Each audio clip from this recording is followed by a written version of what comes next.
Good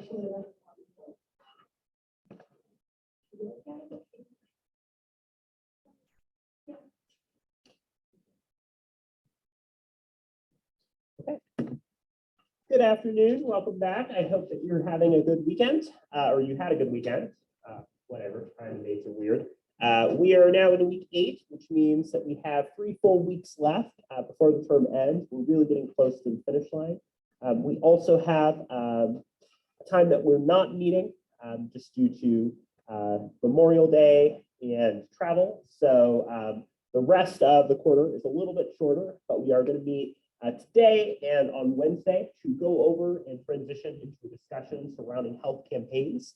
I am still working through your presentations. There were a couple outlines and materials that I got a little bit late. I'm just trying to finalize going through that, and then I'll unmute and have that to you. I should have everything back and ready by Wednesday's class. So thanks for your patience in working through that. Again, I thought people did quite well across the board, and so we'll be able to use that to transition into our discussion about the Health and Science Campaign essay. Remember that that is the last major assignment that I'm asking you to do for this class. And this week will be a really major way to help you in preparing for and thinking about this assignment. So our focus for this week is going to be on health and science campaigns, right? We've talked about communicating with the public, talking with the public about health and science issues, but this week we're really going to focus on how a strategy and campaign and effort to promote public health is developed, created, and used. And addressing health disparities, as you all did through your presentation, you identified a lot of major issues and problems that have impacted populations, whether it's indigenous access to health, the affordability of resources like insulin, mortality rates in infants, and so on, right? The idea is that a health campaign is a really targeted effort to try to help and support a variety of people that are impacted by a whole range of issues. So I think this is a practical, engaged, and really important way for us to start to think about and explore these topics in a little bit more detail. So getting us started for today, we spent some time last Wednesday talking about issues of health and science policy, right? Thinking about it in the context of current events and a variety of issues that have impacted how we think about health and science issues more generally. I asked you all to take some time last week to explore different countries such as Germany and the way that they structure their healthcare systems differently. There are a lot of questions, including taxation and the financial burden and cost, but also questions about how much care is provided, whether it's by a government entity or insurer. We talked a little bit about some of the contrasts in types of healthcare, for example, single payer, insurance marketplace systems, and the reforms and changes that we've seen in health over time. And then what makes for effective communication about health and science policy, particularly in response to crises and big events, things like mad cow disease, avian flu, COVID-19, and so on, right? And how we negotiate and navigate risk and challenges in those types of issues, right? We know that there's a lot at stake here. Health and science issues, if they're communicated well, we don't see the negative effects necessarily firsthand. It can be hard for us to imagine that a campaign worked because ideally we didn't see anything, right? Ideally, something such as mad cow disease does not infect a bunch of cows and does not mean that a bunch of humans are sick, right? So oftentimes when it works, we think, well, so what? This was never a problem, even though there was a very specific and contained effort to prevent it from being a problem. When it's an issue and when it balloons out and becomes a really big problem, we definitely notice it. I think especially in thinking about COVID-19, surpassing 1 million deaths in the United States, right? There are a lot of communication problems at the heart of some of the things that have gone wrong here. So again, as a reminder, your health and science campaign essay is going to be due on June 11th. And for this assignment, I'm asking you to examine an example of a health campaign. And I'll give you some time today to start to brainstorm or think about possible health campaigns to look at, right? A health campaign being a targeted and specific effort to educate or make people aware about health and how to be healthy or to engage in what we would consider to be health-seeking behaviors, whether it's getting a regular check or mastectomy, a mammogram or test, right, at the time that it's appropriate to do so, whether it's seeing a regular doctor, whether it's doing a safety or precautionary measure, for example, encouraging people to use public transit to reduce emissions. A variety of strategies are examples of things that you could look at. We'll be talking about a couple examples for today. We'll be talking a little bit about audience and how we can engage with an audience effectively too. So we'll be looking at these campaigns, some examples, and the ways in which these are important and these matter in the context of lives, saving lives, and promoting our health and well-being. Just kind of a couple notes about some fun things coming up. We do have Spring Symposium, so I definitely encourage people to attend or participate. You've likely received some emails about that. Is there anybody here that's involved in Spring Symposium? Yeah, Garrett, what are you doing as part of Spring Symposium? So I'm presenting kind of a hybrid topic. It's my great writing background and I'm a university next internship. It's kind of how they overlap. My UA internship informed my great writing. Awesome, awesome. And what time would you be presenting? That's 10:30 in the Uber auditorium. Awesome. So it's awesome. We've got Garrett presenting and sharing progress and that kind of exciting merging of areas of focus and interest. That's awesome. We also have celebration of arts and culture here at EOU. We have the production of Rent later this week. We also have like beverages, food. I think there are going to be some art displays and showings and other fun things coming up. So you likely got that email already. But just to put on your radar that we've got some fun things coming up this week. We're at the point where we're pretty close to the end of the quarter. We're getting outside, enjoying some really cool activities that students and faculty have been working on. So I definitely encourage you to attend. So getting into this week and getting into our discussion about health campaigns, I actually want us to start by asking you to think about and dig a little bit into this as well. So before we do that, as we've kind of talked about, health and science campaigns are incredibly important for a lot of different reasons, right? As we've been talking about in this class, health and science communication can save or cost lives. How we choose to talk about and communicate about health, whether it's an immediate crisis that we need to contain, a risk that we need to do, or just a measure to encourage healthy behavior, are all examples of the practices that we can take that have some really major ramifications and policy impacts, right? The way that we talk about COVID-19 in terms of what is determined to be factual or accurate information, what we assess as the level of risk of COVID and so on, those are issues that, of course, have had a material impact on our lives. But we can also think about a variety of other campaigns. As Justice brought up, right, a lot of the campaigns that might be meant to target and deal with obesity aren't very persuasive or effective because they aren't really giving people the resources to promote healthy behaviors, right? So we can put out the campaign as much as we want, but what is it actually doing? Who is it serving? And how or not is it effectively doing what it says it's going to do? So health campaigns matter in terms of saving and impacting lives.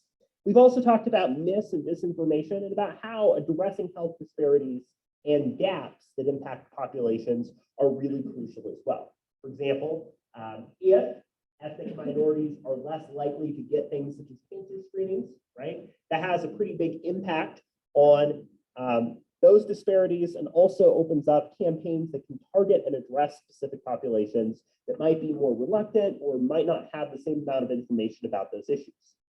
And then lastly, we can think about media and technology. Right? We talked a lot about how the shift to online, things like e-health, telehealth, and those virtual methods of communication have played a really big role. You can also think about the prominence of social media, the emergence of things such as campaigns that have gone viral, right? For instance, I remember a few years ago when the Ice Bucket Challenge was really popular, right? There's a good chance you recognize and remember that, and remember a lot of celebrities getting ice dumped on their heads. It's likely that you do not remember what the campaign was actually targeted for. in terms of promoting healthy behaviors, right? So sometimes one of the challenges of good campaigns is that sometimes they're meant to promote and deal with a health issue, including ALS, right? But the actual campaign becomes a kind of distraction or social media focus away from the actual topic or population that's being impacted, right? Another challenge to think about is the sort of stereotype implication of health campaigns, right? For instance, there was a popular campaign in kind of the 90s, early 2000s called Gary's Kids. And this was a campaign that used a lot of public access programming, had those like call-a-thons where they had people, in the like desks were taking calls and your phones ringing in the background and they're asking people to provide support. And it was a health campaign that was designed to support children with disabilities, but it was presented at times in a way that felt patronizing or disrespectful, right? So there are a lot of challenges of representation as it relates to media campaigns and promoting health too that we can think about. If you're considering being involved in health or in a related field, I think there's a lot to explore about how you all educate and make people aware about health. Or if you're just interested in communication in related areas, I think this matters a lot because we can think about the messages that we get every day and how we can process and consider which messages are effective and why or why not. So what I want you to do is to take some time on your own. You could also work as a partner if you'd like to lean on somebody for support or with a device. And what I want you to do is to think about an example of a campaign that is designed to promote health, right? This could be based in the United States, or it could be like an international or multinational group. I gave the example, right, of Ice Bucket Challenge for ALS. There's also other examples such as, we talked about the DARE campaign about drugs and awareness. There are a variety of campaigns that might be related to sex education and sexual health, campaigns related to COVID-19. There's a variety of different areas that you could choose from. You might also do some searching early on before you find a campaign that stands out to you. Once you have chosen a campaign that's interesting, I want you to take some time to explore the history of this campaign.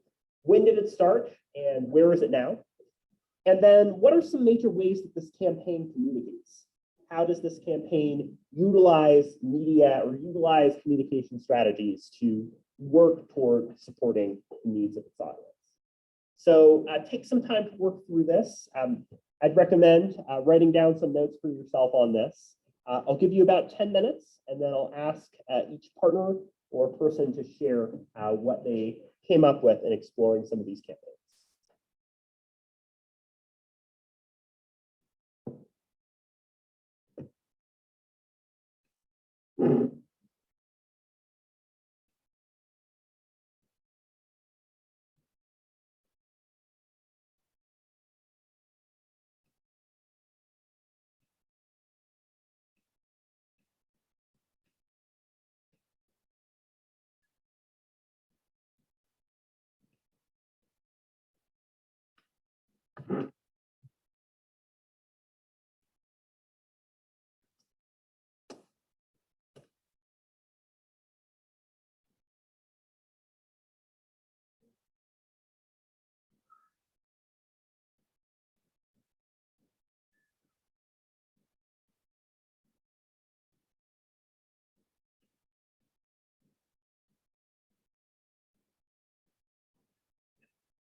Take about 5 more minutes to continue looking at this campaign and how it communicates.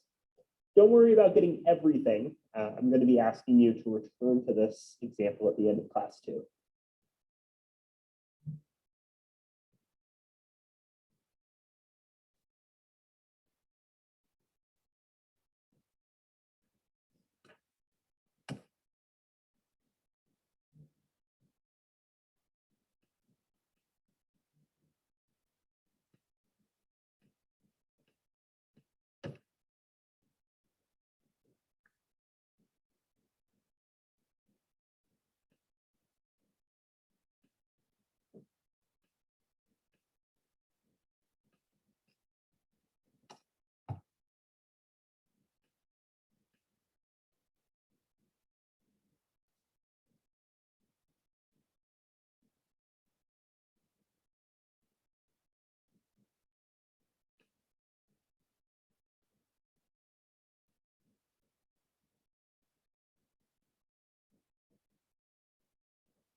About 2 more minutes.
So I wanted to highlight, as you all were working on this, the example of Jerry's kids that I mentioned earlier, right? So Jerry Lewis was a famous, very well-known comedian and had this kind of philanthropist role. The entire telethon series was designed to highlight and try to create a public health campaign surrounding muscular dystrophy and its impact on children. And I think this is an example of some of the mixed impact of health campaigns, as we were mentioning earlier.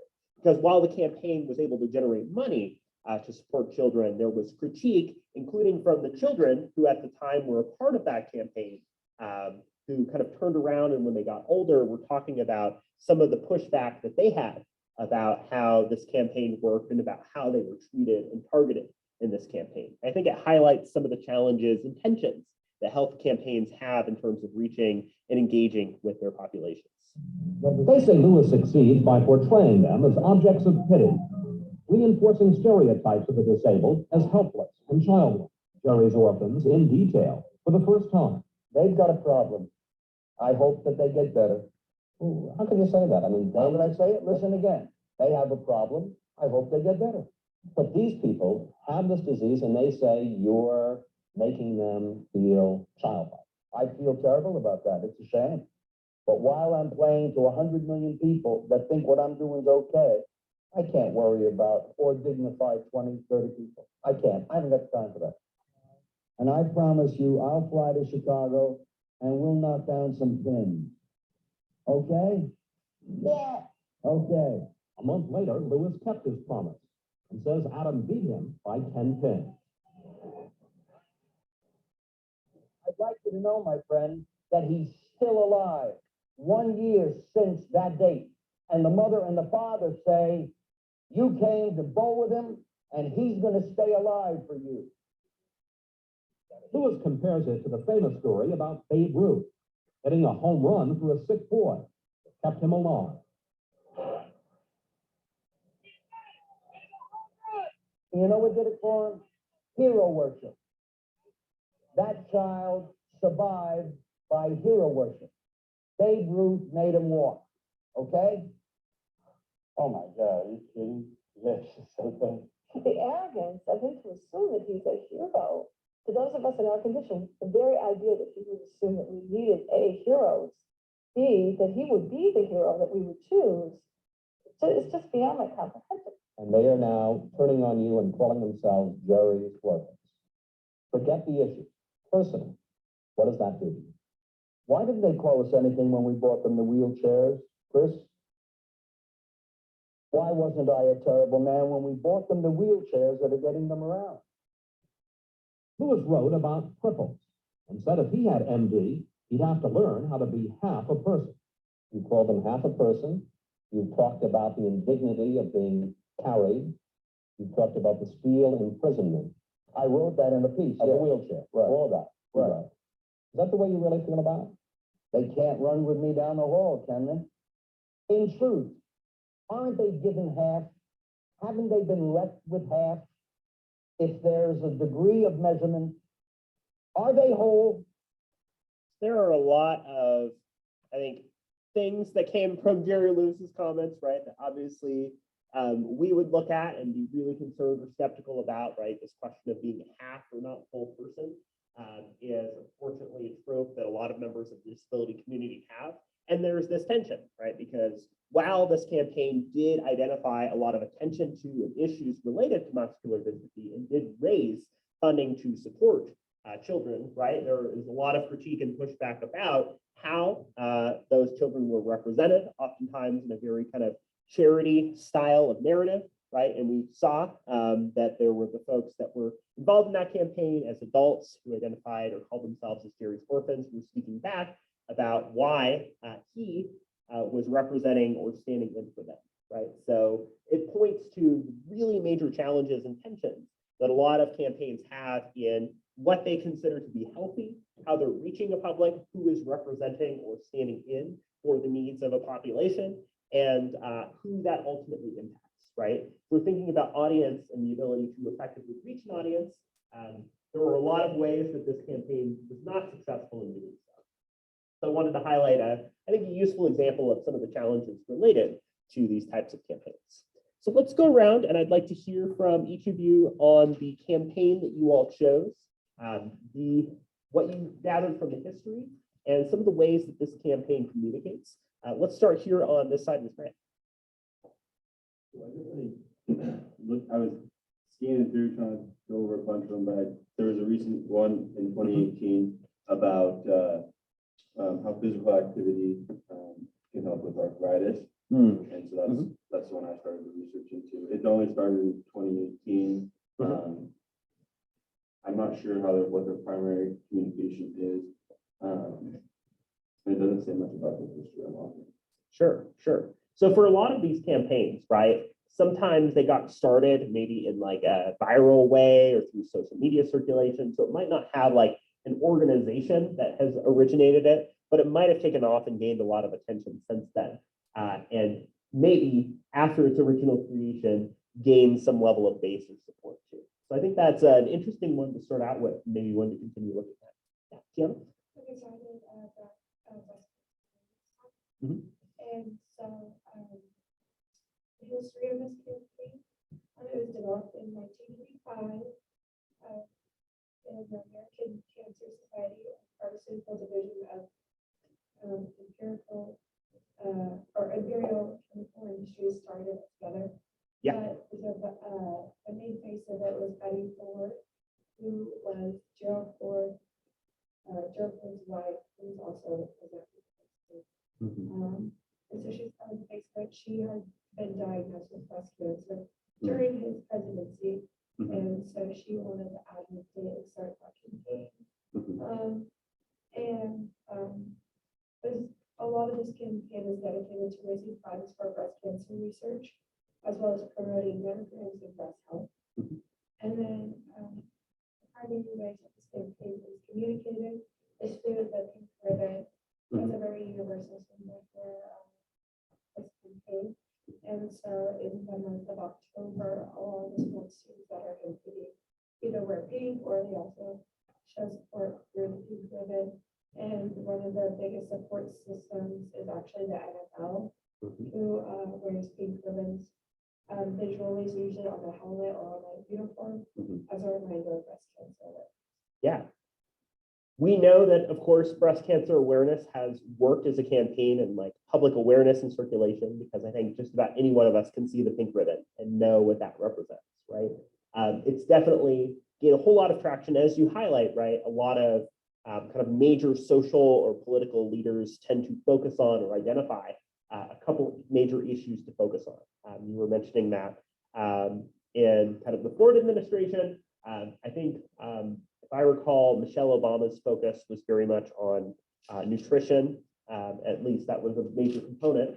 And Melania Trump's focus was on bullying, right, and combating bullying. And so a lot of times we have public campaigns that emerge from people in those types of roles where they're maybe in a leadership role, but they're not necessarily in as much of a decision-making leadership role. So there's a way that kind of celebrity attention and focus is able to direct a lot toward kind of related issues there, right? I think a lot about how a lot of younger performers, actors, musicians, and so on have been a lot more open in discussions surrounding mental health and how those types of campaigns and awareness have emerged. Another example that comes to mind is several years ago, Emma Watson was kind of the spokesperson for a campaign called He for She that was targeted and designed for men to support and ally themselves with a variety of social and political issues that were disproportionately impacting women, right? So a lot of times we'll see these celebrities take on these kinds of roles too. Emily?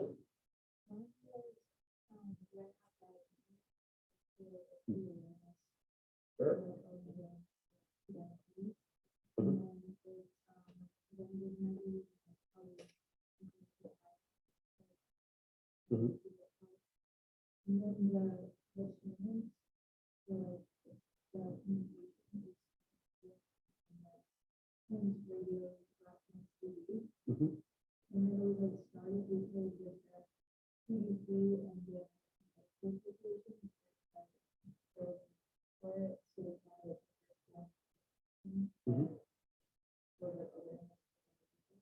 Yeah.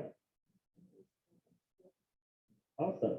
It's a really good example, right? Helping us to think about how oftentimes diabetes is underdiagnosed or significant health issues can emerge related to undiagnosed diabetes. And so even becoming aware or realizing that you're in the audience is a big element of how these campaigns can be effective. I didn't know this about myself, or, I should go and get a test, is a way that sometimes these campaigns can be effective, again, in a very preventative capacity.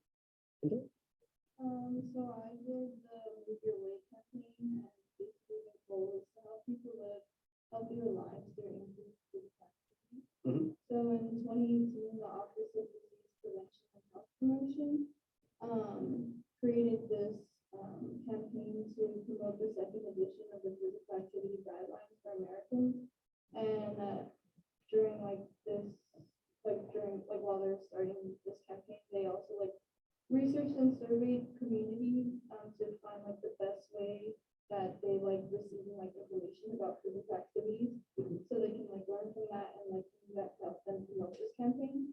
And right now they're still recruiting people to help promote it, and they're also partnering with schools and work sites to increase physical activity, and they communicate through icons and messages that are easy to remember, and which is also have it targeted to various age ranges. And they also provide print and online resources, and they have built relationships with local communities to promote and help share information about physical activity. Awesome. Yeah. So again, speaking to this very kind of networked way that a lot of health promotion campaigns work, right? Finding spokespeople or celebrities or influencers or folks with some degree of authority or power that can circulate and communicate about a particular message, right? One really big example of this is thinking about the recruitment of people that match or can appeal to the demographic that you're trying to target. For example, I remember growing up, there were a lot of kind of physical activity, physical health-oriented campaigns that folks such as Michael Jordan really tried to spearhead and be involved in, recognizing that a lot of kids and teens really looked up to him and saw that figure as playing a major role. So thinking about the strategic decision of who to promote in those roles is a big part of how campaigns can work effectively. I did the CDC Cure Her campaign. It's promoting maternal health. So it's a fairly new campaign, and it was launched in August of 2020. And it started because pregnancy-related complications lead to 700 deaths a year, and a lot of them were preventable if they were just caught earlier, or someone actually listened to the woman. And there are also many ethnic and racial disparities within that. And so they just did a lot of research, and they created a lot of material that can be used to teach and inform others about what signs to look for in pregnant women and what you can do if they do arise. And then some communication tools they use include just information across many different digital platforms, social media, broadcasts, and radio, PSA things. And then on the CDC website, they have a lot of resources that are free. So they have articles and press releases you can get.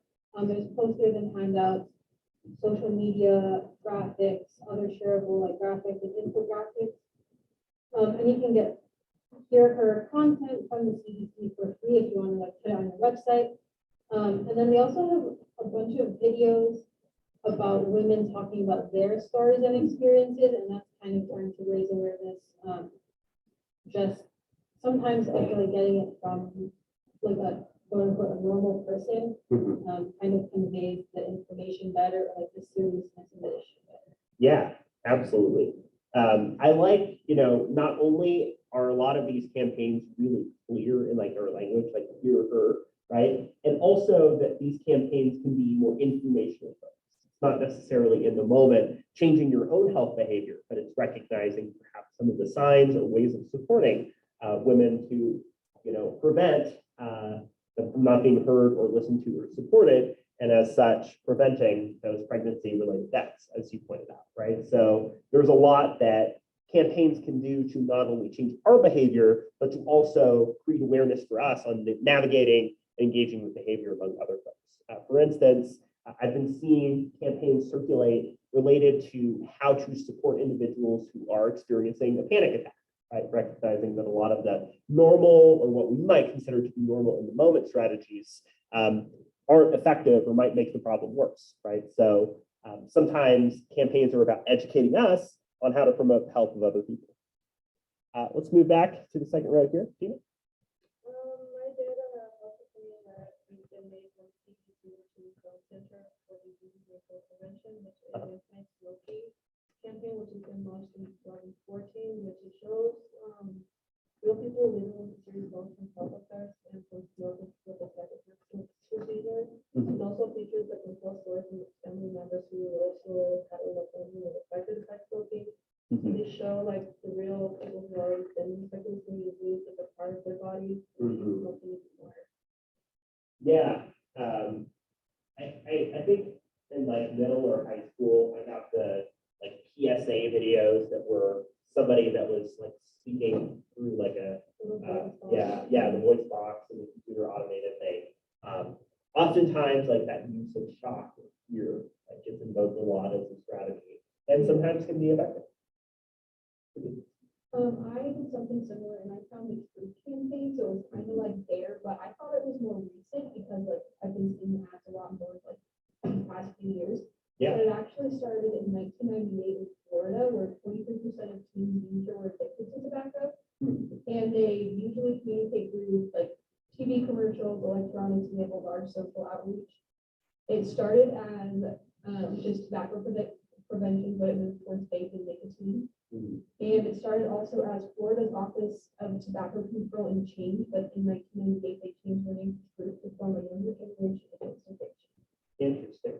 The process of rebranding, right, and changing the logo and all of that material, knowing it might have that connotation, interesting to try to reach a new generation of modernized audience. It's also been interesting to track that a lot of the sort of nicotine, tobacco-related PSAs have been a lot more targeted towards vaping in recent years, and some of the ways that risk is conveyed in those contexts too.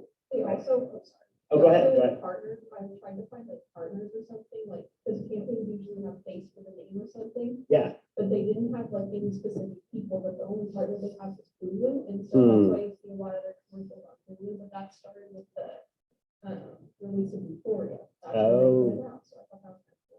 yeah, it's interesting when like television or film is grappling or dealing with a topic that's related potentially to health promotion or an organization, right? Like in this case, obviously, Euphoria dealing with addiction, dealing with the impacts of drugs and sort of the way that that connects to potential campaigns. Like a lot of times, right, a lot of organizations or groups maybe get criticism for how they're portraying or potentially like glamorizing what might be considered to be unhealthy behavior. And sometimes a lot of organizations will try to push back against that by saying, oh, well, we're going to support this organization that's addressing this issue, or we're trying to bring attention to or carry the conversation, right? I think one of the most controversial examples of this is the Netflix show 13 Reasons Why, right? If you watch a lot of the interviews of the cast and development crew and all of that, right? The show on Netflix is the premise, right, based on, I believe, a book, is that the main character's friend commits suicide, right? And the related to her death releases sort of a video or podcast style series where she talks about the reasons why she ended her life. And there's been a lot of controversy for sort of the glorification of suicide, but also a lot of cast and crew members who say, well, this is about raising awareness or starting the discussion about the issue, right? So oftentimes, media representation that's sort of caught in the middle on a lot of those issues tries to position itself positively. It's an interesting example as well. Great. I looked at the West Nile virus surveillance and control program, Wow. which started, I'm specifically looking at Kansas for some reason, but I guess there was a big outbreak in Kansas in 2003, so the program started in 2004. And it works with a bunch of different agencies like the CDC, the Kansas Department of Health. And their focuses are on community outreach and education, mosquito surveillance and control, and interagency collaboration. Huh. it's super focused, but I think that that helps in a lot of cases like that, right? The specific monitoring and awareness that has to happen in the context of West Nile, because I know that that was frightening. You know, mosquitoes are tiny, right? Like its ability to spread and impact people was a major source of concern. So I think like containing and understanding and evaluating risk, tying back to our discussion last week about risk communication, sort of managing people's expectations and fear, is a big part of that. And also trying to really focus it down to that small population. So the one I found is called Calm. It's the campaign against living miserably. But it's based in Maryside, and it's basically just on suicide prevention. And it started in like 1997, and it looks like they partnered with a lot of the Premier League soccer teams in England, just for a better promotion. But then I also saw this one where they partnered with Murdoch London Barbers for World Mental Health Day, and this barber shop trains the staff in mental health first aid, which is kind of cool because I didn't know that was a thing. And basically, it was just like they have like positive encouragement, like promotions. They have like TV ads, social videos, and then also Calm released like 5 episodes on our podcast, which is like really good. Yeah. I think it's really interesting that not only the use of a clear, easy to remember acronym, but also the like circulation of a variety of media material, right? Having a podcast you can listen to describe somebody's experience, like that type of relatable content information is really helpful. So going back to what folks like Angela were mentioning, like having people who feel like real people who are impacted by the issue is a great way to contextualize and make that seem important and show that it matters. Yeah. I looked at the National Public Health Week. Okay. So it's operated by the American Public Health Association. I think they've been doing this since 1997. The website is on that. And so it's a week in April where they actually effectively run a series of mini campaigns on a variety of different public health issues. This year they did racism, public health workforce, community collaboration, resilience, World Health Day, accessibility, climate change, and mental health wellness. Interesting. And they usually communicate via social media channels, but they also have like volunteer organizers that cooperate with them. They work with like local city governments and partner with other nonprofits and corporations as well. Yeah.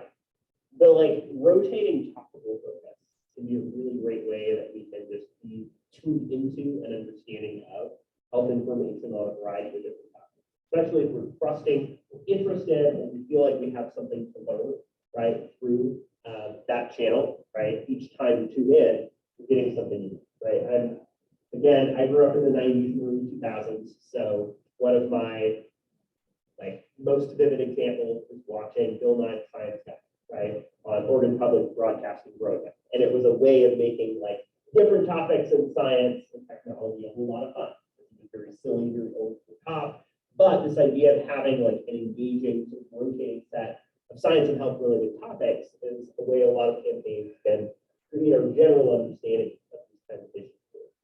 Did you?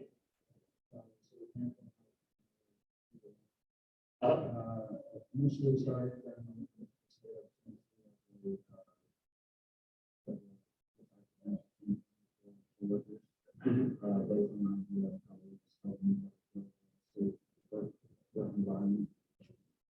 This basically utilizes like training to teach you like how to recognize when someone is thinking about suicide and how to approach them.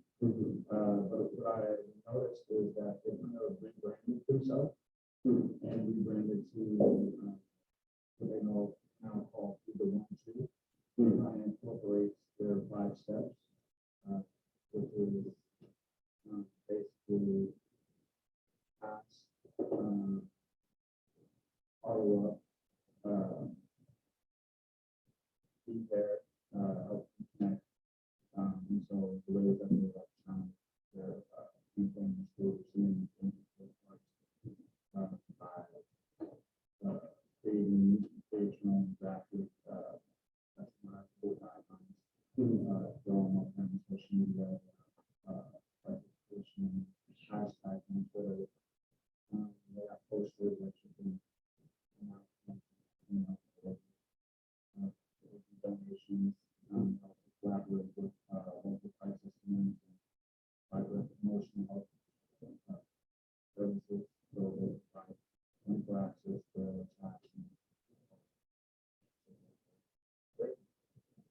that ability to provide support and also to sort of convey how somebody who might be not only experiencing a health issue like concerns related to suicide, but have somebody that they know, right? Providing that type of second-hand support and awareness and information, I think is crucial. We might find ourselves in positions where we don't necessarily consider ourselves to be qualified or able to deal with a health issue, but having that support or knowing what we need to do is important.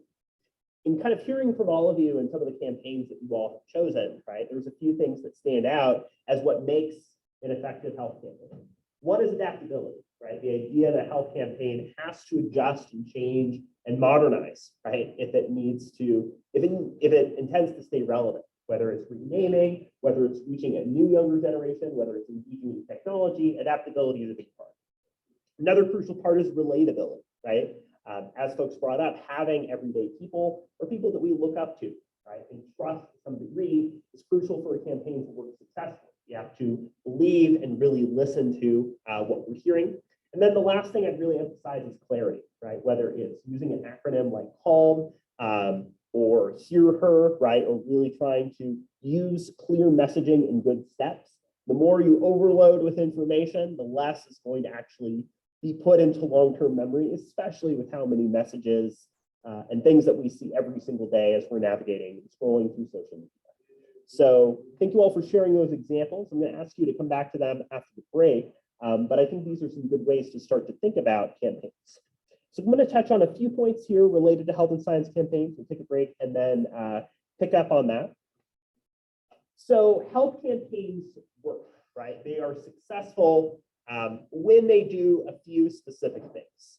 If we think about, again, a lot of campaigns related to obesity and promoting things like outdoor exercise and activity, a lot of them haven't been very effective. But if we think about really effective campaigns to promote things like testing or to promote awareness about certain health-related issues, those campaigns tend to work a lot better. Health campaigns work in a variety of ways. And I think this is interesting in particular because it connects, just about all of you have taken this, another communication course. And how we think about communication in terms of persuasion, in terms of rhetoric, in terms of our ability to convey meaning, right, convince other people. In the same way a health campaign works, it's persuasive when we understand the values, beliefs, and available resources of the audience and people that we're attempting to reach. I'd add to that, we also need to know who the audience is. We just put a campaign out there and we just say, hey, we need to be more aware about, what happens if you don't wear a helmet when you're on a bike, right? Well, who are you reaching? Maybe it's people that ride a bike. Are you reaching teenagers, children, young adults, older adults? That's going to drastically impact how your campaign works and the types of communication strategies you use. The values, right? Values refer to things that we view either instrumentally or terminally. For instance, we value money as a means to an end because it means we can pay rent, we can buy food, etc. We value something like security because it ensures that we're able to continue living our lives. So to what degree are the values that a population has important? For instance, if we're targeting adolescents, a lot of the longer term safety and health impacts are valued less highly. A lot of teenagers are younger. They feel like, health seeking behavior isn't as important or doesn't feel as immediately pressing, right? And so what matters to the population is important. Also, what beliefs people have. For instance, do they believe that regular doctor's checkups are helpful, or do they believe, as we had in that example a few weeks ago, that going to a doctor makes you sick? Do people believe that something like vaccination is effective and safe, or do they believe that it's a risky and ineffective policy, right? Those beliefs are going to play a really big role too in assessing and figuring out your audience. And then the available resources concern what it means to the population to actually adopt those changes, right? One way of thinking about this is in terms of access to food, water, and things that might promote health. If you're trying to advertise organic, healthy cooking and produce and so on, but you're advertising it in a part of the country in which there is not access to affordable, healthy food, or you're advertising to people who work a lot of jobs that are incredibly laborious and demanding and don't have the same opportunities to cook or meal prep, right? The available resources do not line up with the efforts of those campaigns. So kind of at the core of this is something, if you think about the study of rhetoric, communication, is this question of audience analysis, right? Know your audience if you're working on a campaign and trying to reach that campaign. An effective communication campaign is the result of an extensive amount of work, right? It's the result of focus groups, it's the result of testing, working with and trying to reach that audience. And so through doing that effort, we can understand how to communicate effectively to a group of people, right? So a health promotion campaign is something we've been talking about and something I had you all look at a little bit. They are systematic, right? So they are organized or structured. Sometimes they start with something like a social media hashtag and gain a lot of traction or influence, or sometimes they start from an organization like the CDC or like a nonprofit group to influence people to engage in health enhancing behavior.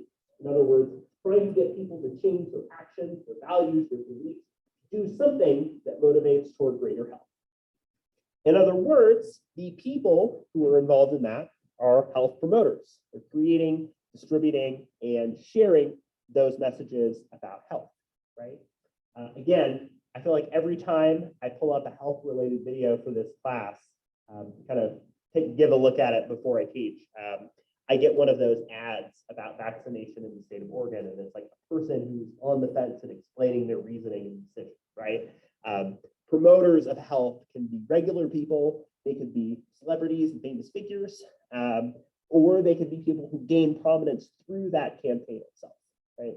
And again, the effectiveness of that health promoter is going to depend a lot on their identity, their proximity and relationship to the health issue in question, and sort of the general likability that they bring to the table.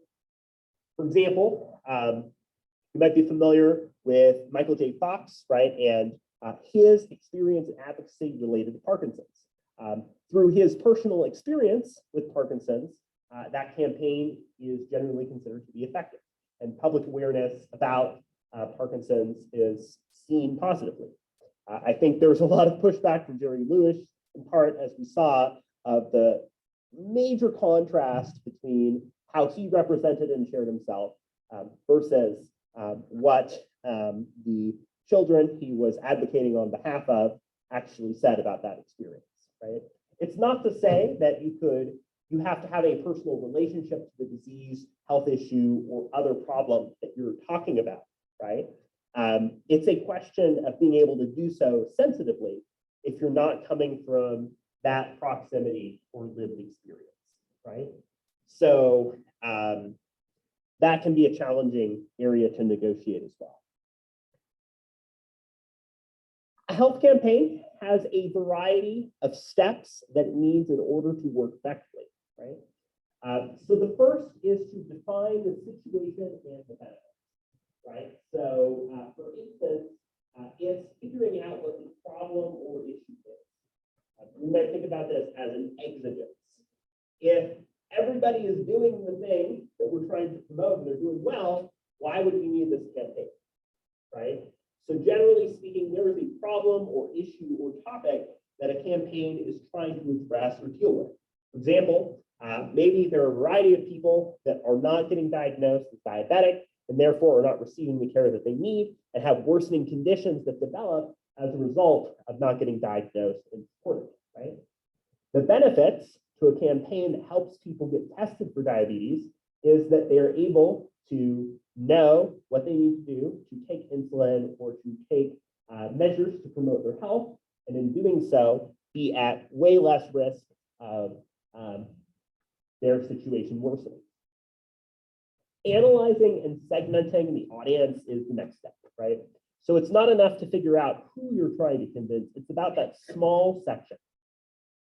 One way of thinking about this, if you're working on a campaign, is who is like the single person, like one human being that captures like the entire audience that you're thinking about. If you're doing a campaign that's asking people to wear their helmets when they're riding a bike, maybe in your head, you have a 16-year-old who really likes to go off-roading and ride their bike at all sorts of places and has a lot of bumpy terrain and is on roads a lot and loves to go out on their bike on weekends, right? So that might be the specific person that you imagine in your head as trying to reach.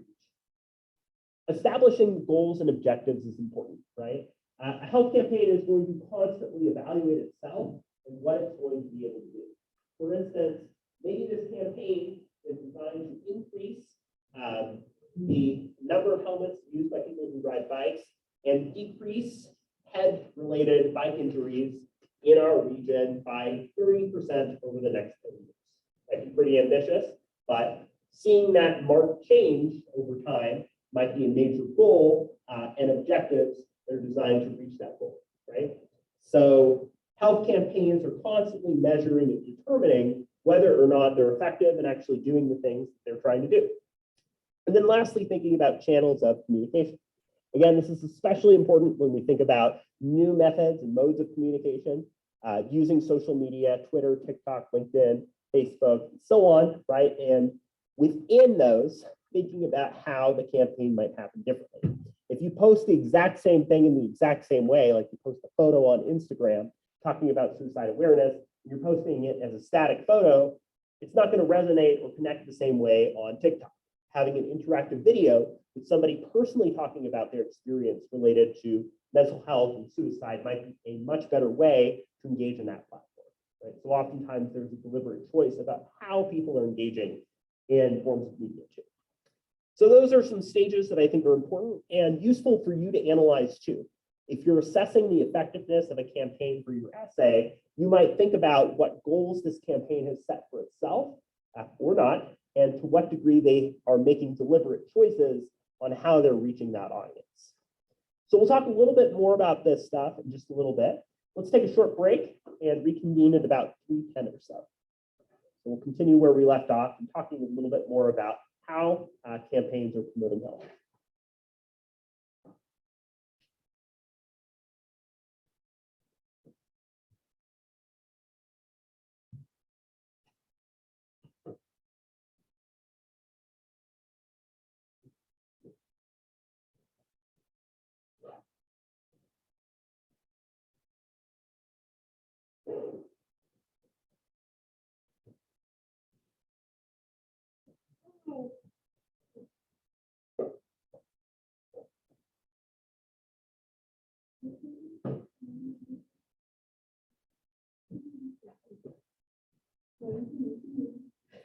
Essentially. Hey everyone, go vote for Donnie Award and vote for Mason Nico. For women's wrestling. Don't tell her I said that.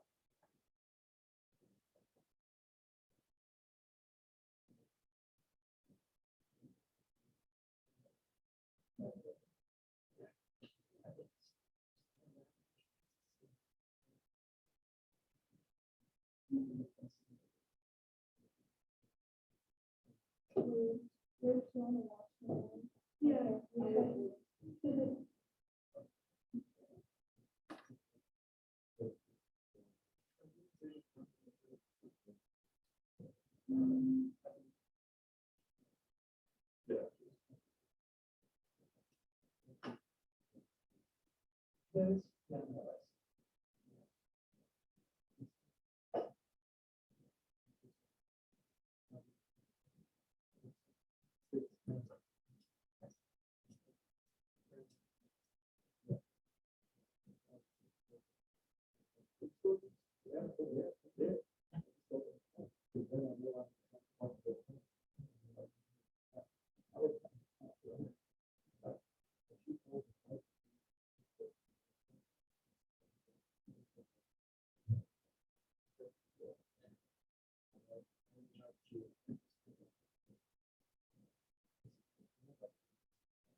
I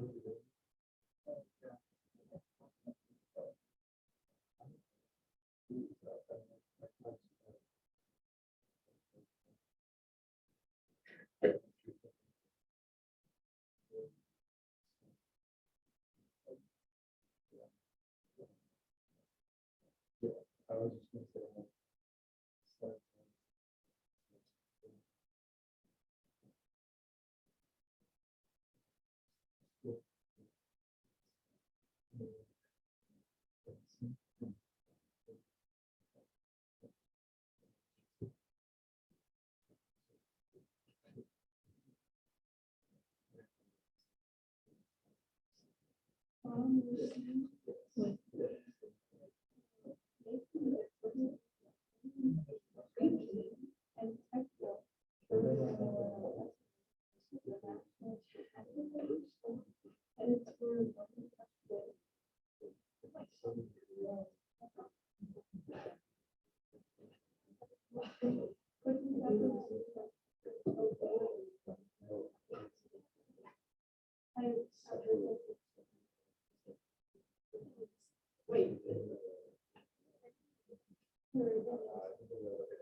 Oh my God.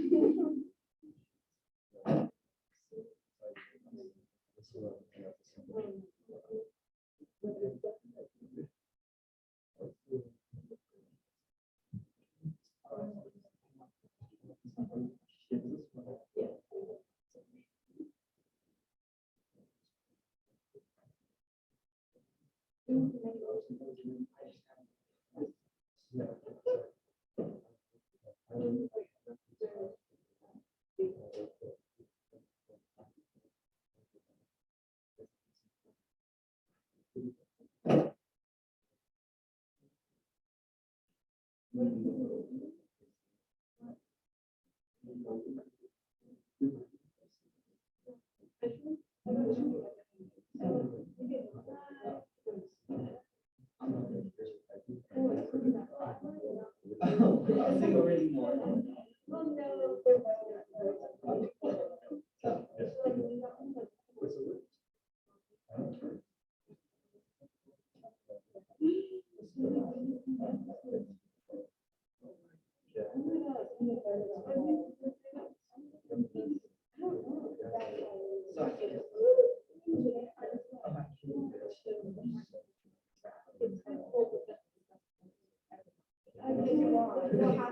Yeah, no, I was thinking about it, you know. At the same time.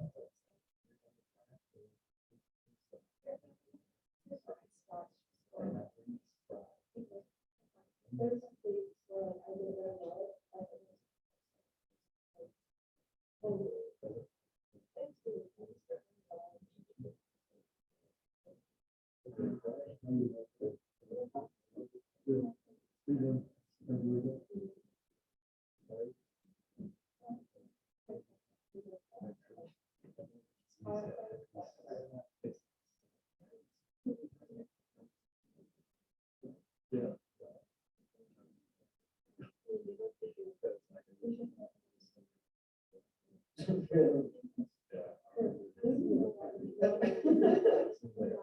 I don't make jokes.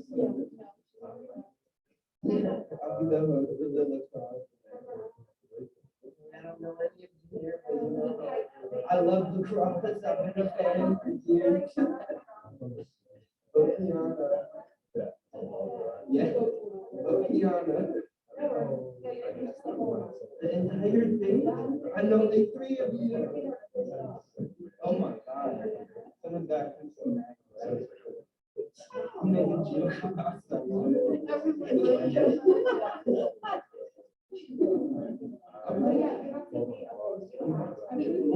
have a plan, even. Girl, it's black, bro, like, ain't nobody knows. Red, lane. Keep my name on your phone.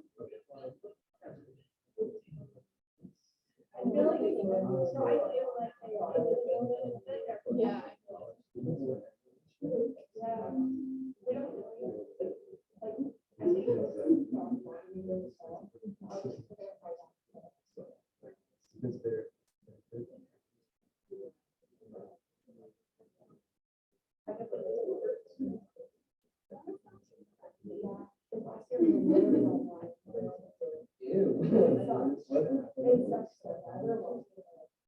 Everyone has their camera off. I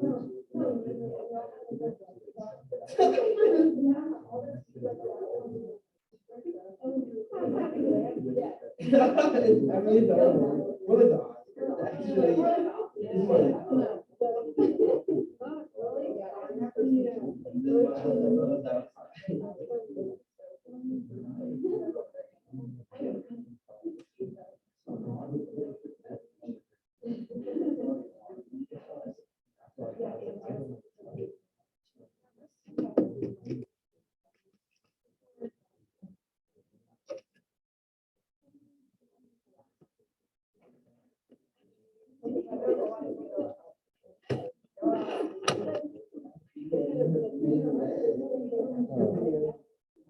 All right.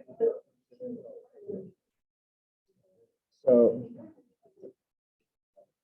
apparently the next season of Bridgerton is skipping Benedict's story and going straight to Colin and Penelope, and I have opinions at this point.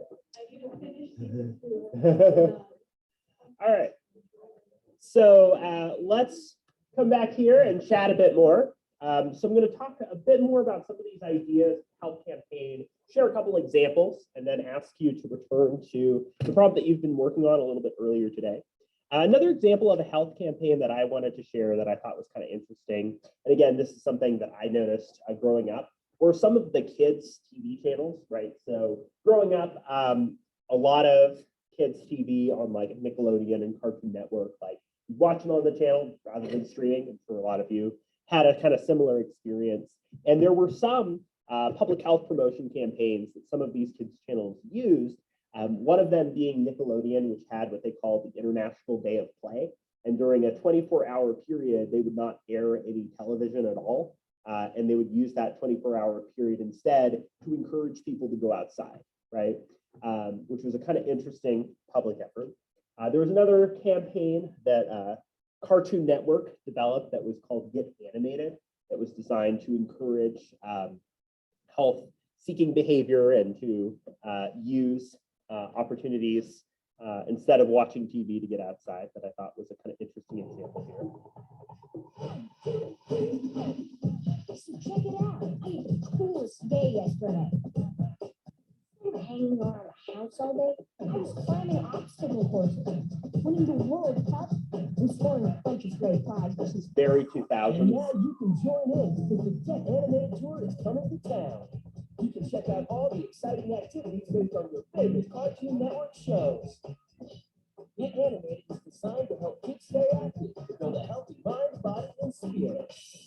The outdoor challenges teach kids the importance of getting in shape, whether it's eating healthy or just staying in motion. Back to the games.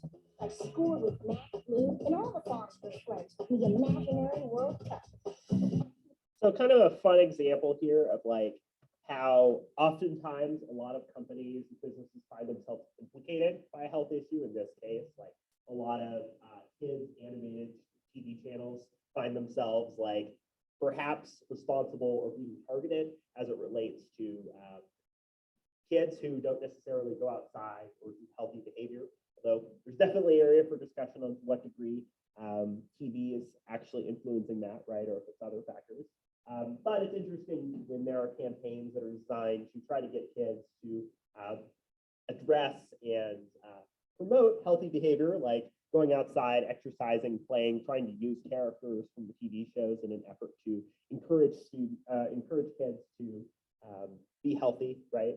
I think another interesting thing is totally how that advertisement works, right? It's very animated, it's upbeat, it's talking about how cool this event is, right? It's trying to really make things fun and engaging. Obviously seems a little bit outdated, but thinking about how different campaigns are targeting different populations and demographics and using different strategies to reach that audience, I think is really interesting, right? We see they're dynamic, they're playing, they're having fun, right? Talking to young kids about how, like, you know, the impacts of obesity on, you know, their metabolism, right, is not going to be a persuasive argument. And so thinking about audience and adjusting, communicating with kids or teenagers and so on, are all things to think about in promoting health.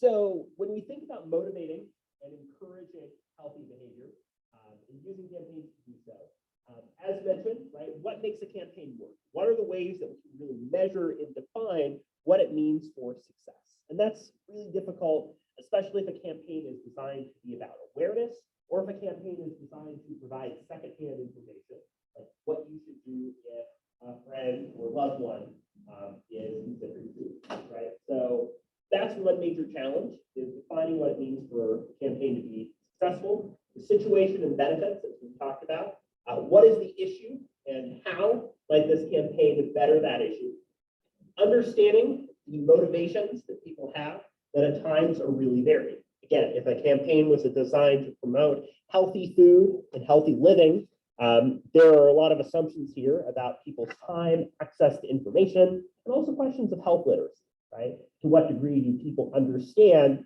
various issues that you're talking about? And again, this idea of really appealing to a specific narrow audience. The more clearly you can envision in your head who that person is that you're trying to persuade, and therefore the people similar to that one, the better. If we think about this in the context of like political science and political communication, right? You have two candidates that are running. For example, we have the governor's race and primary in Oregon right now, right? If you look at it across political parties, right? In the primary, they're not trying to convince moderates or members of the other party, they're trying to convince those established voters, right? So who is the ideal choice to appeal to that party? And oftentimes undecided voters are the ones that are specifically targeted or identified, right? So that is a major area of trying to identify who is in the middle, who is the person that's on the fence, and how can we get that person on the fence to agree with us, right? The closer you pinpoint to that middle person, the better. And similarly in a health campaign, who is that person who is not like totally gone and totally unwilling to hear what you have to say on health, and is also not totally on board already, right? If a campaign is designed to encourage folks to receive COVID vaccination, right, it's not going to target people who are certain that they don't want to receive the vaccination, or people who have already received the vaccination. It's targeting people who are hesitant or on the fence. So one thing to think about that I think is kind of mildly interesting as we're looking at how health campaigns work, right, is health campaigns go through a lot of testing, they go through a lot of review and analysis and so on, experimentation. You might think back to the very beginning of the quarter, this idea of the importance of ethics in a lot of health-related issues. You might think back to the Tuskegee syphilis study, right, the way that the lack of informed consent and support for people of color contributed to death and hugely damaging repercussions. One kind of institution to know if you're interested in health and related issues, or thinking about campaigns, or thinking about projects, is what's known as the IRB, or the Institutional Review Board. So if you are a senior, or going to be a senior next year, you're going to be a senior next year and you're going to be a comm major or potentially a minor. I'm in the process of developing a senior capstone for next year that's focused on communication research design and how to create like a research project or work in communication. So we'll be talking in that class about the IRB, but for this class, what you should know is this is just an organization that is handling or is in charge of the ethics related to doing something like a study, like an interview, or something that's designed to assess the effectiveness of a health visit, right? I actually have gone through and worked through the IRB. You submit a proposal for the research or project you'd like to do. For example, I was doing interviews, right? You explain the population you're reaching, why you're doing the study that you are. Once you receive approval from the IRB, then you can conduct the study, right? The IRB is designed to ensure that you are selecting and conducting research ethically. How many folks remember the Stanford prison study? Or that one, right? That was a case that essentially led to the establishment of modern Ireland, right? People were randomly assigned as prisoners or guards, and there were long-term psychological repercussions from the damage that was taken in those randomly assigned roles. Being a prisoner in that study and suffering kind of long-term psychological abuse, those were issues that led to the creation of this review of the ethics and guidelines of your study. So one thing that you can do to try to figure out who your audience is and figure out what health campaigns work is to use something like a questionnaire, right? Questionnaire is basically doing something like a survey, like you're on YouTube, and YouTube asks you to do a little quiz, like, which of these brands have you heard of or would consider buying from, right? That basic kind of market information can be used to figure out health information. You know, there's general guidelines that you should do: brevity, clear responses, making sure that you figure out demographics, especially if you're targeting health disparities, right? If you're trying to figure out what a population knows about heart disease, demographic information might identify a disparity in health literacy, information about heart disease. The idea of an open-ended question, right, is one that allows somebody to discuss and provide a variety of responses and explore issues in their own right. A closed-ended question is typically a single answer, like yes, no, maybe, or asking people to identify something like, what is your date of birth? A pilot is where you do a practice run, right? You might ask questions to a roommate or friend, or you recruit a person that's designed to help you create that questionnaire that you would do, and then allowing that to be anonymous too. Another element that I think is important is if you are questioning or trying to gather information, maybe you're working for a health organization and you're trying to figure out, how do we better talk to people about nutrition? Or how do we better communicate to people about the risks of HIV/AIDS, right? Using clarity to describe what the purpose of the study is, who that study is meant to serve, and the benefits of that study can play a really big role. And the last major way to get people to do a survey or questionnaire, right, is to provide an incentive, right? Maybe somebody immediately gets a gift card, or maybe they get in a drawing to receive one, or maybe there isn't a financial benefit. You talk about what you hope the benefits of the questionnaire are. Again, that's a way that sometimes you test and figure out if a campaign works.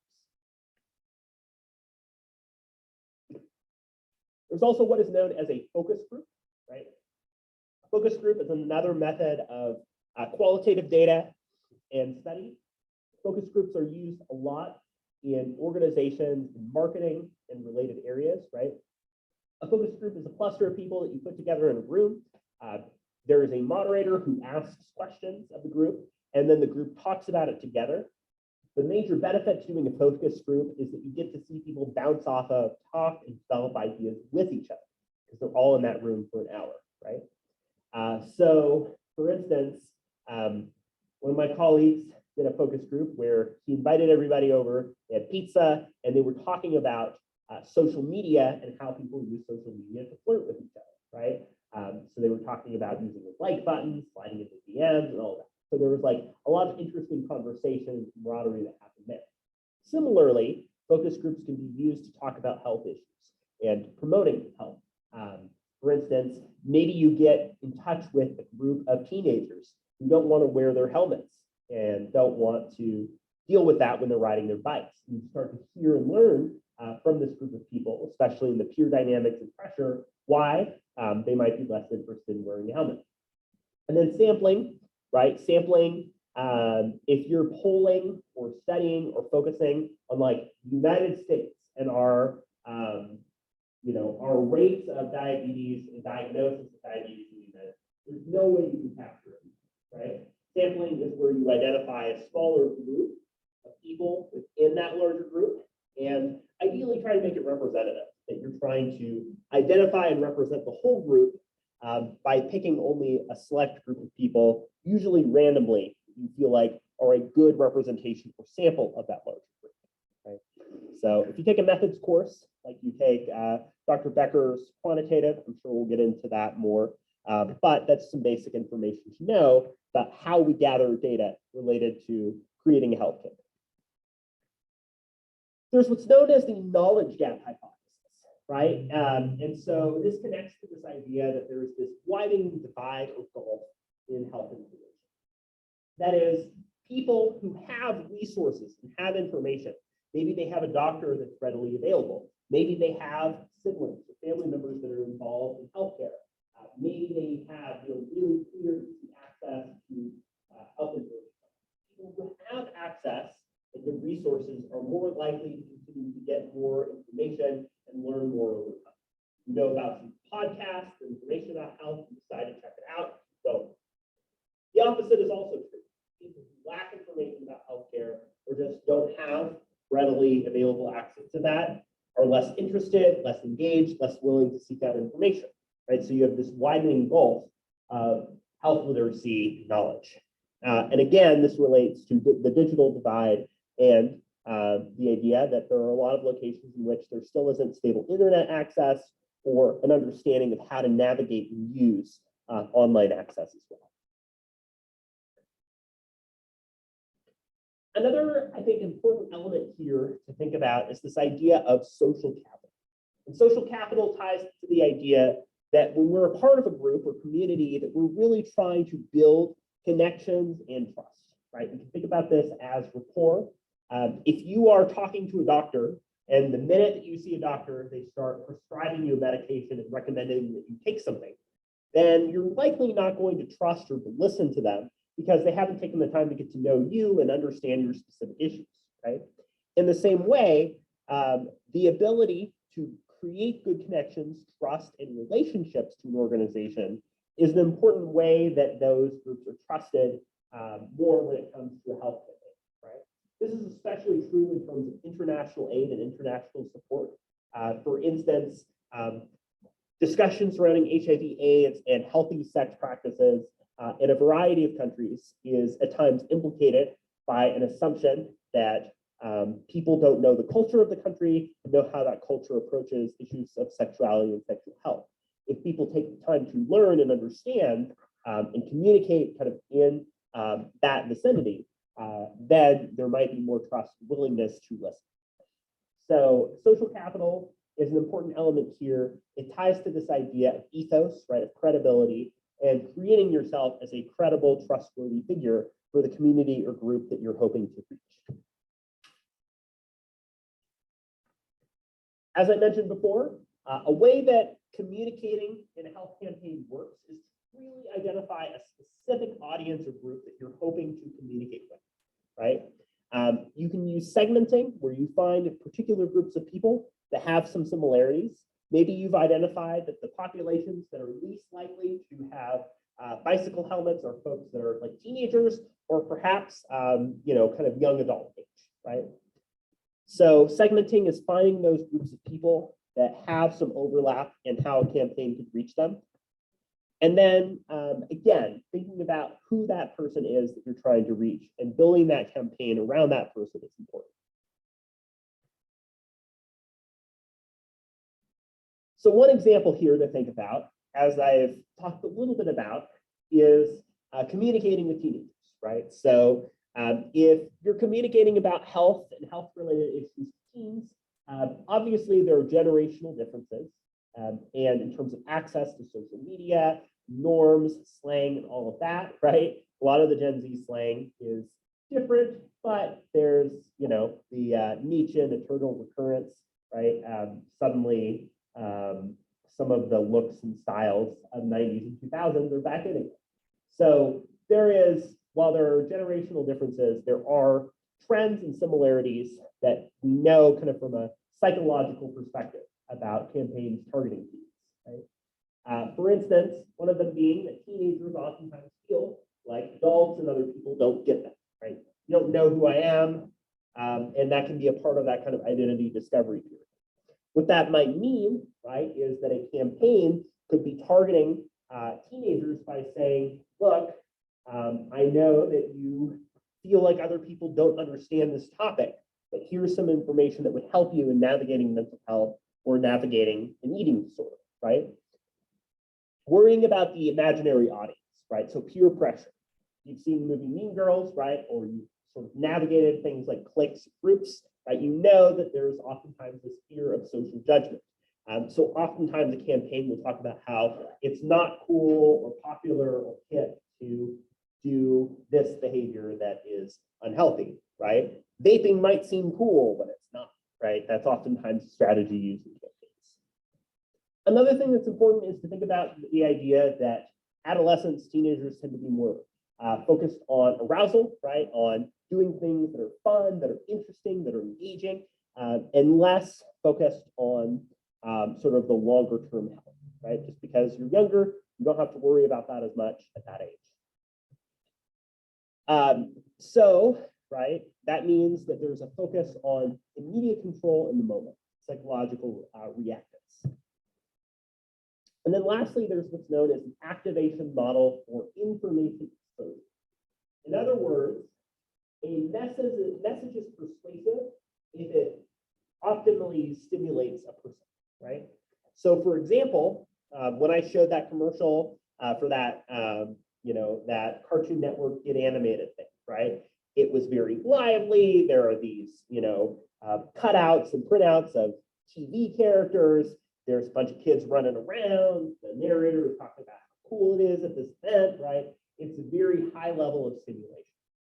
Whereas if you think about a campaign, for example, advocating for a medication for seniors or older patients, it's probably going to have like an acoustic guitar. It's going to be more relaxed, right? The tone and sort of level of arousal of that advertisement is going to look really different.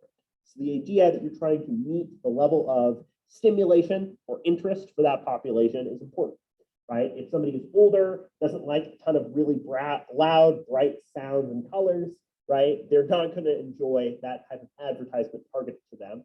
Or they might perceive that this very loud, very animated advertisement is not meant for them based on their own assumptions about how marketing reaches kids versus adults.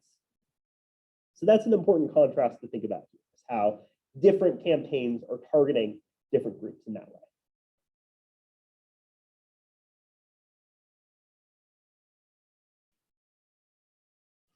So I mentioned this idea of goals and objectives, right? Objectives are what we hope to do, right? So again, it might be reducing head-related injuries from biking by 30%. Additionally, there's this question of accountability. So if you're involved in something like a nonprofit or a health group or another type of organization, there's a good chance that you're going to have to write a grant. A grant being, something you apply for and receive that allocates money for you to accomplish a task like a health campaign, right? So for instance, my partner's nonprofit, she designed and received funding for a grant that was helping to provide face masks to senior citizens in care facilities, right? So one of the challenges there is this idea of accountability. In something like a proposal for a grant or proposal for a campaign or effort, you're saying what you think will happen and what support you think you'll receive as a result, and comparing that to what actually happens. See if that time and money that you put in is worth it. Kind of as Crew mentioned, talking about West Nile virus, right? We use things like disease maps to track and trace disease in locations. That can be useful in public health campaigns and strategy. In fact, phones, including iPhones, have used a similar measure where they actually highlight if you're at potential risk of being in an area that was exposed to COVID-19. So some of those measures can also play a really big role in health information.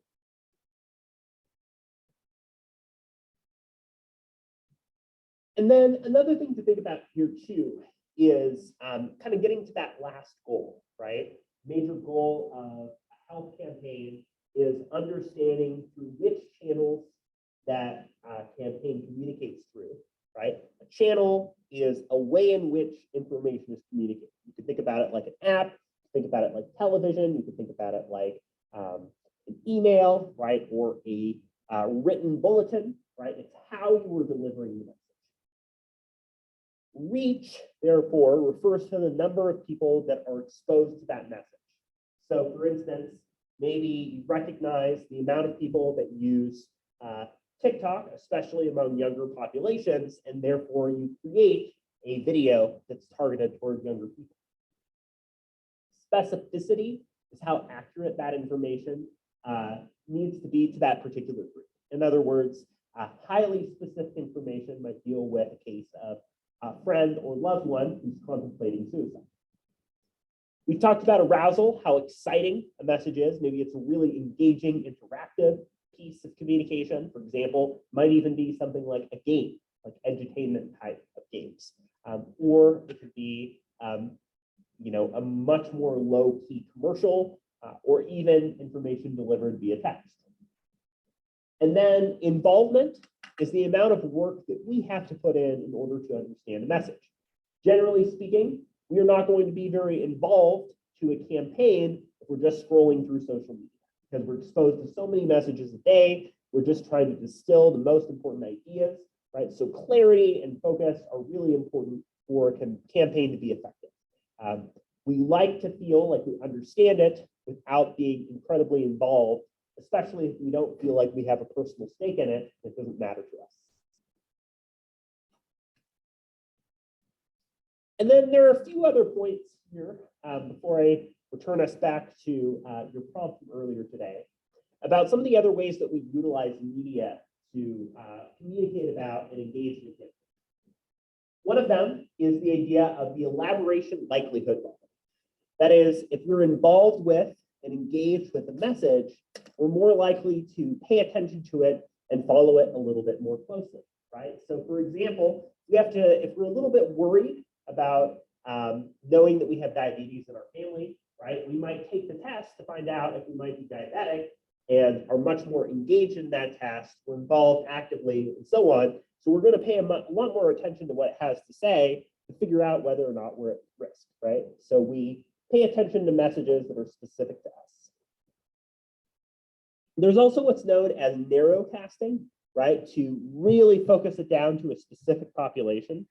Sometimes there's criticism that a message or campaign could be too narrow in its focus.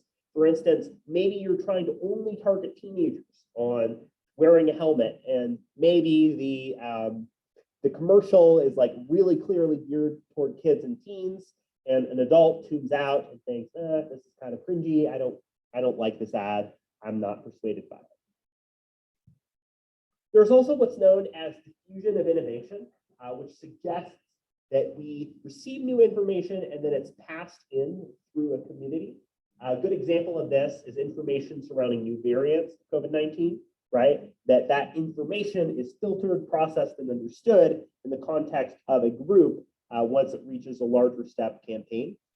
That what we understand about a health issue is not just from a larger entity or campaign, but also about how we talk about it at a local level, right? So we might see a campaign about how we shouldn't do drugs, but depending on the peer pressure and experiences in our own lives, right, that could mean that it's less persuasive.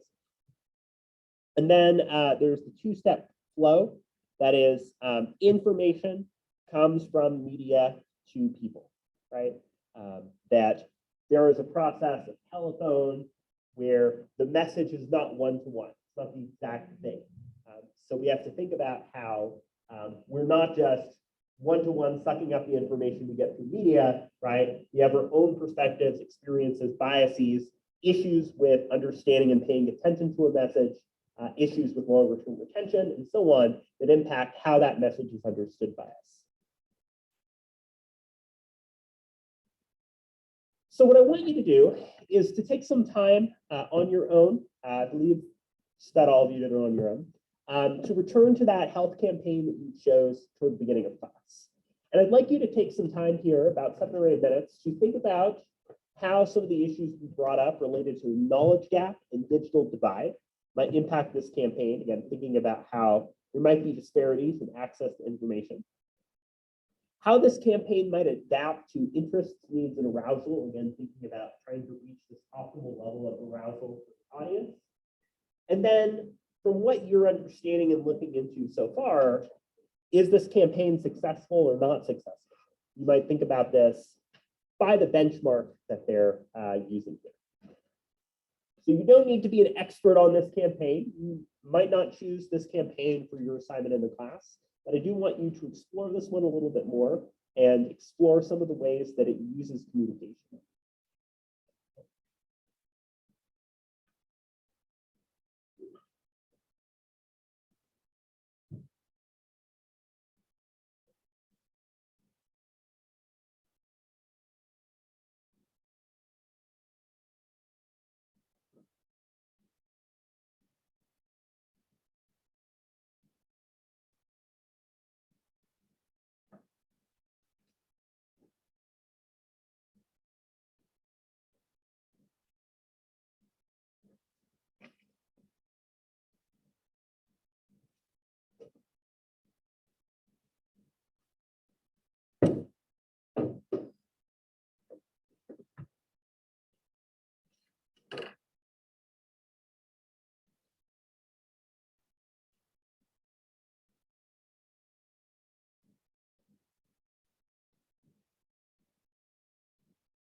about 2 or 3 more minutes. Continue thinking through this.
Go ahead and wrap up current thought or idea that you're working on at this point.